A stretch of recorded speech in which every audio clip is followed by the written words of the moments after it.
as it stands, the United States, believe it or not, has a pretty radical abortion policy as it stands today. And liberals, as you are seeing, are hell-bent on keeping it that way. There are only a few countries in the world that allow abortion on the same scale as the United States. And as liberals blast the Mississippi law that has brought us to the cusp of ending Roe versus Wade, it is rather incredible to think that Mississippi's, quote, radical right-wing law that bans abortion after 15 weeks is still one of the most liberal abortion laws in the entire world. That's something they don't want you to know.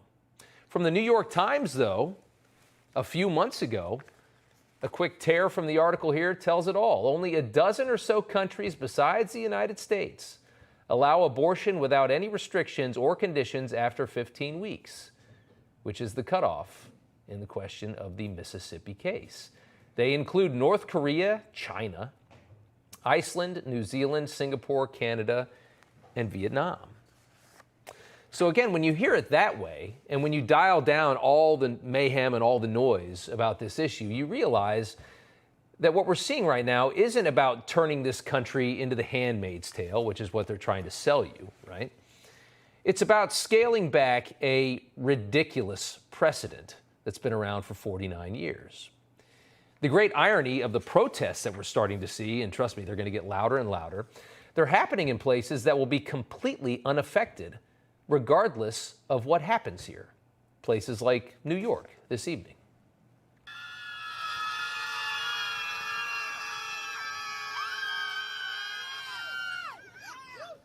All of that anger in a place that no matter what happens, you'll still be able to get an elective abortion up to 24 weeks in. That's like 6 months in. You're still going to be able to decide whether or not you want to have the child.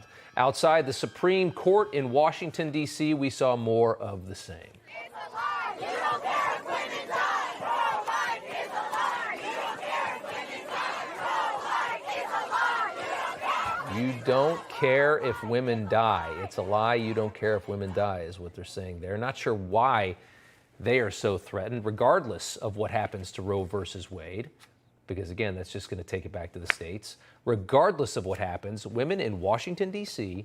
will still be allowed to abort a child right up until birth.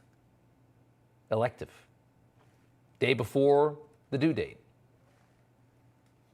A practice widely despised by pretty much any sensible American, but nevertheless protected by the Constitution as it is considered today, as was considered in 1973.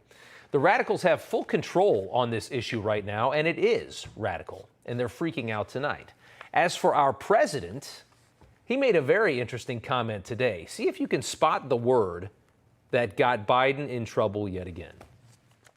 The idea that we're going to make a judgment that is going to say that no one can make the judgment to choose to abort a child based on a decision by the Supreme Court, I think goes way overboard.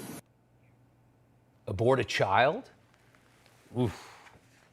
That pissed off a lot of people on the radical left. Very offensive to them, which of course, the people who consider a child to just be a disgusting little problem known as a fetus to them.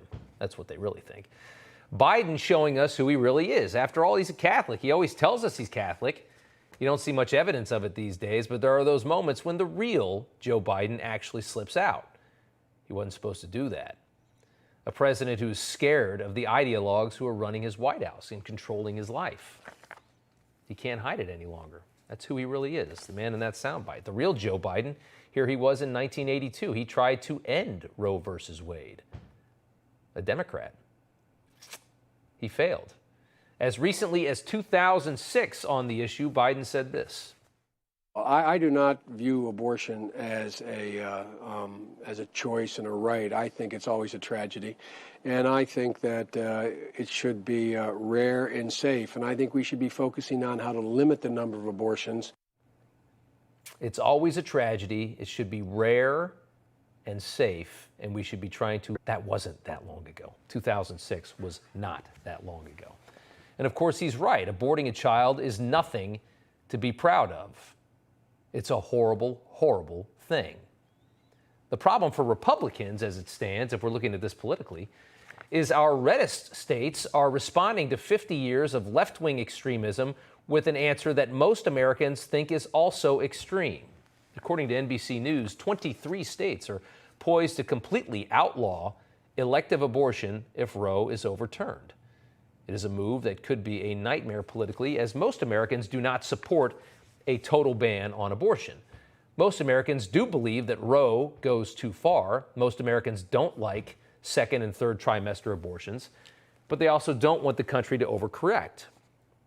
Again, this is an impossible issue. You're never going to make everybody happy on this issue. You try to find the place that's got the beefiest subsection of support, and you try to aim for that. As it stands, interestingly enough, the Europeans may have found the sweetest spot on this impossible issue. In Europe, a continent that high-minded American liberals and idiotic celebrities arrogantly wish they could escape to, abortion is far, far more conservative than it is here in the United States, a fact that Hollywood stars despise being informed of. Left-wingers like Elizabeth Warren hate to hear. They don't want this information out there. As they scream about 15-week bans on abortion and how fascism is moving back into the United States under Republican power, they neglect to tell you that in Spain, where they love to summer in Mallorca, abortions are only legal until 14 weeks. In France, you now have 16 weeks. In Italy, you only have about 12 weeks.